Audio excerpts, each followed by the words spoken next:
Художник уходит, а его картины остаются. Талантливый мастер, педагог, философ Михаил Копьев внес огромный вклад в развитие отечественной культуры и искусства. Заслуженный художник России, золотая медаль Союза художников Российской Федерации, кавалер Ордена Дружбы. Это не полный список заслуг Михаила Копьева. На вечере памяти его вспоминают как хорошего человека, неподражаемого художника. Это стало завершением последней прижизненной выставки Михаила Копьева. Карандашные рисунки, концептуальная графика, живописные пейзажи и портреты. Свыше 50 работ объединила в себе выставка «Мифы у порога. Открытая книга». Вторая персональная экспозиция художников в Саранске действовала в течение 1,5 месяцев. Затем она отправится в Москву, Подмосковье и в родной город Михаила Копьева – Уфу. Работы художника находятся во многих крупнейших учреждениях культуры и частных коллекциях в России и за ее пределами. Впечатления, полученные от знакомства с творчеством вологодского мастера, навсегда останутся в сердце любого человека.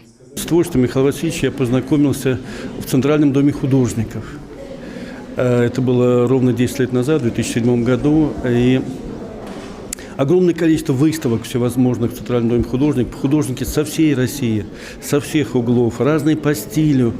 Я помню, там несколько этажей, и я несколько часов хожу по всем этим выставкам, и ничего не цепляет.